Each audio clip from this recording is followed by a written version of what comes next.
MIM से जुड़ने के लिए लोगों को क्या अपील है? हाँ, जो हमसे जुड़ना चाहते हैं, जो एमआईएम से जुड़ना चाहते हैं, तो वो डायरेक्ट संपर्क कीजिए।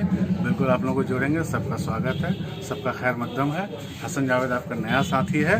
अब मिलकर के हम लोग एक नया आशियाना बनाएंगे। बदलाव और विकास के मुद्दे पर हम लोगों की अब जंग एग्रेसिव तरीके से जारी रहेगी। दोस्तों, आज हमारे साथ ऑल इंडिया मजलिस इत्तेहादुल मुस्लिमीन में सीमांचल के एक बहुत ही दमदार और युवा साथी जनाब हसन जावेद साहब जुड़े हैं। सर, सबसे पहला सवाल कि इतने दिनों तक मजलिस यहाँ पर रही 2015 से, अचानक 2020 के ठीक चुनाव से पहले आपको एमआईएम में ऐसा क्या दिखा कि आपने आज एमआईएम में योर वॉइस इंडिया के सभी दोस्तों को मेरा सलाम आदाब। और ऐसा कुछ जो आपका जो सवाल है कि भाई ऐसा क्या दिखा, मैं जो काम करता हूँ उससे शायद आप लोग वाकिफ होंगे। जी जी। बे आवाज़ों की आवाज़ बनना, जी, जिनको जस्टिस नहीं मिल रहा है उनको जस्टिस के लिए कोशिश करना, ठीक है। ये हमारा काम तकरीबन एआईएमआईएम के काम से मिलता जुलता है। बिल्कुल, ठीक है। एमआईएम के साथ सभी यंग साथी जुड़े हुए हैं, वो साथी हमारे साथ भी जुड़े हुए हैं। इन साथियों को ट्रेन करना, ठीक है, इनको नॉलेजेबल बनाना एक मेरी ड्यूटी है। ये अपनी ड्यूटी जो ऑलरेडी हम कर रहे हैं, और हमको ये लगता है कि इस बैनर के साथ आने के बाद उनको और हम उसको एकदम नॉरिश कर सकते हैं, उनमें और निखार ला सकते हैं। राजनीति अपनी जगह है, समाज के लिए, इस इलाके के लिए, जो इलाका 70 साल पीछे चल रहा है, वहाँ के आम लोगों को एम्पावर करने के लिए एक थोड़ी सी राजनीतिक बैकअप, थोड़ा सा हमारा बैकअप, पत्रकारिता का बैकअप, दोनों मिलकर के जब एक साथ चलेंगे तो इलाके में अपने आप आवाज़ बुलंद होंगे और लोगों को जस्टिस मिलने लगेगा, डेवलपमेंट का काम होगा, बदलाव अपने आप आएगा। एमआईएम डेवलपमेंट के ताल्लुक से जब से यहाँ आई है ओवैसी साहब, जब 16 अगस्त 2015 को रुद्रहसा के मैदान में जब पहला बार वो स्पीच दे रहे थे तो उन्होंने 371 के बारे में बात की थी। तब से एमआईएम का ये एजेंडा रहा है, वो इसी एजेंडे पर इस बार भी चुनाव लड़ रही है कि सीमांचल के लिए 371 बहुत ज़रूरी है। आपकी क्या राय है इस ताल्लुक से कि ये मिल पाएगा? क्या इम्कानात हैं इसके बारे में सीमांचल के ताल्लुक से? देखिए, सीमांचल में कोई भी चीज़ इतनी आसानी से नहीं मिलती है। ये हाईली पॉलिटिकली नेग्लेक्टेड एरिया, इसको पॉलिटिकली नेग्लेक्ट किया जाता है, ठीक है। इसके लिए आपको संघर्ष करना पड़ेगा, लंबा वक्त लगेगा। अभी एक हमारा महानंदा बेसिन प्रोजेक्ट है, हमारे कई नेता, कई एमपी मर गए, कई पीढ़ी गुजर गई, अब तक महानंदा बेसिन प्रोजेक्ट पर कुछ नहीं हुआ। इसका मतलब ये है कि हमको लंबा संघर्ष हर चीज़ के लिए करना है।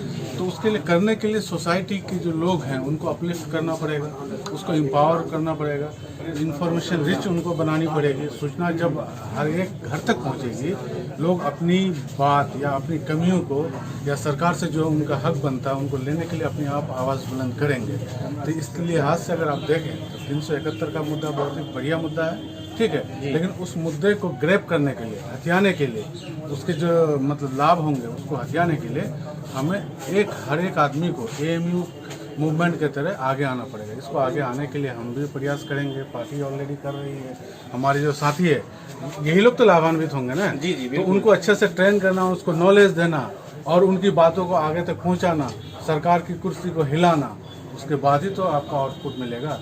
ये हमारा काम है, तो ये बढ़िया है, लेकिन एक डिस्टेंट ड्रीम है, लंबा वक्त लगेगा। असदुद्दीन ओवैसी साहब एमआईएम के राष्ट्रीय अध्यक्ष हैं। इस समय पूरे हिंदुस्तान में सभी पिछड़े लोगों की मुखर आवाज़ हैं, बहुत बेबाकी से अपनी बात रखते हैं। अख्तुल ईमान साहब बिहार और सीमांचल में हमेशा से अगर देखा गया उनका जो कार्यकलाप रहा है, अख्तुल ईमान साहब, असदुद्दीन ओवैसी साहब के लिए आपकी क्या राय है? किस हद तक ये लोग अपने इस मिशन में अब तक कामयाब हैं और आगे के क्या इम्कानात है? क्या आवाम, चूँकि एक बहुत बड़ा मास आपने देखा है कि सीमांचल में जान रहा है पतंग को, एमआईएम को, लेकिन एक्सेप्ट नहीं कर पा रहा है, क्या लगता है कि इस बार वैसी कोई कोशिश है 2020 में कुछ सीमांचल में एमआईएम के लिए बेहतर होने वाला है? बिल्कुल, बहुत वक्त गुजरते वक्त के साथ बेहतर होने वाला है। आपको मैं कुछ एग्जांपल बता रहा हूँ। जैसे अमोर विधानसभा क्षेत्र है जी, 36 साल से कांग्रेस के विधायक हैं जी। जनता की आवाज़ है कि भाई हम आप ही को वोट देंगे, आप ही की पार्टी को, लेकिन आप उम्मीदवार तो बदलो, जमाने के हिसाब से उम्मीदवार को रखो जी, नौजवान पार्टी को सामने में लाओ, लेकिन आप बुजुर्ग आदमी को ही बार बार आप उन पर ट्रस्ट दें। बहादुरगंज विधानसभा क्षेत्र 20 साल से एक ही विधायक बने जा रहे हैं, ठीक है। कोई लीडरशिप तैयार नहीं हो रही है। हम एक विजन की बात करते हैं, फ्यूचर की बात करते हैं, तो मतलब हमको एक लीडरशिप क्वालिटी भी इलाके में डेवलप करनी है जी। तो अब इन लोगों के रहते आपको लगता है कि कोई क्वालिटी डेवलप हो पा रही है? नहीं हो पा रही है। तो ऐसे में कोई किसी के पास भी ऑप्शन क्या बचता है, एक यूपीए है मार्केट में, एक एनडी है बाजार में, ठीक है, उसके अलावा तीसरा कौन है, एमआईएम है। तो इस लिहाज से जो लोग उनसे फूके हैं उनके लिए ये ऑप्शन है। अल्टरनेटिव पॉलिटिक्स जिसको कहते हैं, वैकल्पिक राजनीति का एक उदाहरण है एआईएमआईएम, ठीक है। इस लिहाज से फ्यूचर ब्राइट है। थोड़ी सी जो हमारे कार्यकर्ता हैं, जो साथी हैं, उनको संजीदगी से हर चीज़ को पेश करना, अपने आइडियाज को पेश करना, सब कुछ बेहतर है। बहुत से लोग गठबंधन की बात करते हैं, संघर्ष करके ही सब कुछ आगे बढ़ाया सकता है। इसलिए रिजल्ट की चिंता मत कीजिए, मेहनत करना है। मेहनत कीजिए। तो फिलहाल देखा जा रहा है कि आप जान भी रहे होंगे, तारुफ आपको जानकारी होगी कि 32 सीटों पर एमआईएम ने ऐलान कर दिया है, जो कि अलग अलग इलाकों में लगभग 22 जिले को टच किया है एमआईएम ने। क्या लगता है कि बिहार में जो एक नया पैगाम गया कि भाई एक 32 सीट पर अभी आपने ऐलान किया, पार्टी की तरफ से आधिकारिक पुष्टि भी है कि फ्यूचर में और सीटें ऐलान होंगी, इन 32 सीटों पर आपको क्या लग रहा है, कितनी हद तक कामयाब हो पाएगी एमआईएम?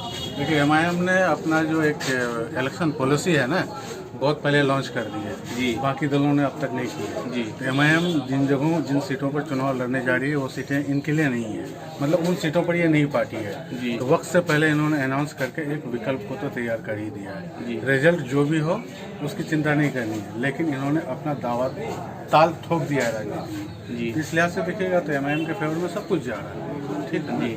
और राजनीति का नाम ही है लॉन्ग टर्म पॉलिसी। बिल्कुल बिल्कुल, लॉन्ग टर्म पॉलिटिक्स की हम अगर बात करें तो क्या लगता है आपको कि इस समय जो माहौल है, जो बिहार के अंदर हम लोग देख पा रहे हैं, तो जो एमआईएम का एक बैकग्राउंड पहले भी रहा है, अभी भी रहा है, बहुत सारे इल्जामात सहने पड़ते हैं और बहुत सारी चीज़ों का सामना करना पड़ता है, तो आवाम जागरूक नहीं है उतनी।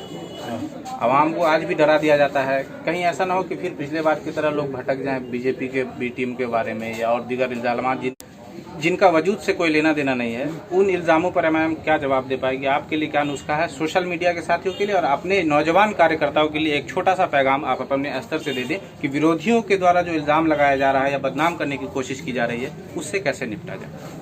देखिए, एआईएमआईएम सिंपल एक राजनीतिक दल है, ठीक है। जिस तरह से और दलें राजनीति करती है, इनकी भी एक राजनीति करने का एक धड़ा है, ठीक है। ये बी टीम, ए टीम वगैरह वगैरह जो लोग कहते हैं, किसी को लगता है वो अपनी प्रतिक्रिया देते हैं, लेकिन कोई दल अपने भविष्य को लेकर के चलती है, ठीक है। वो किसी दल का पिछलग्गू होकर के नहीं चलती है।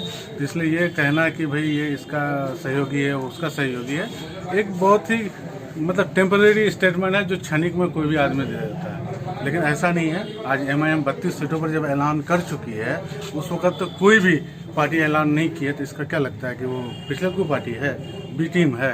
ऐसा तो नहीं है। अब अगर इनकी हवा और लहर अगर बनती है, वो दल खुद पिछलग्गू बन जाएगी। ये वक्त और हालात की बात है। इसलिए ये सोशल मीडिया के साथियों के लिए कोई पैगाम जो आप चूंकि सोशल मीडिया के सभी साथियों को मेरा बहुत बहुत आदाब, और सभी लोगों से हम कांटेक्ट में रहेंगे।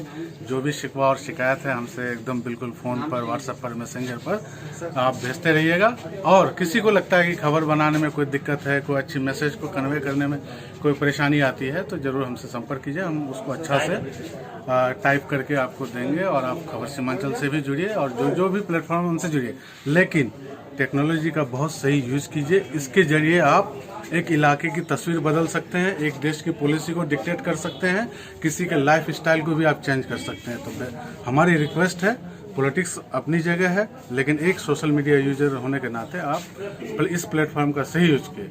और पॉलिटिक्स भी अगर कर रहे हैं, अफवाहें मत फैलाइए, जो जायज़ बातें हैं वही चीज़ लिखिए। एमआईएम से जुड़ने के लिए लोगों को क्या अपील है? हाँ, जो हमसे जुड़ना चाहते हैं, जो एमआईएम से जुड़ना चाहते हैं, तो वो डायरेक्ट संपर्क कीजिए। बिल्कुल आप लोगों को जोड़ेंगे। सबका स्वागत है, सबका खैर मकदम है। हसन जावेद आपका नया साथी है। अब मिलकर के हम लोग एक नया आशियाना बनाएंगे। बदलाव और विकास के मुद्दे पर हम लोग की अब जंग एग्रेसिव तरीके से जारी रहेगी।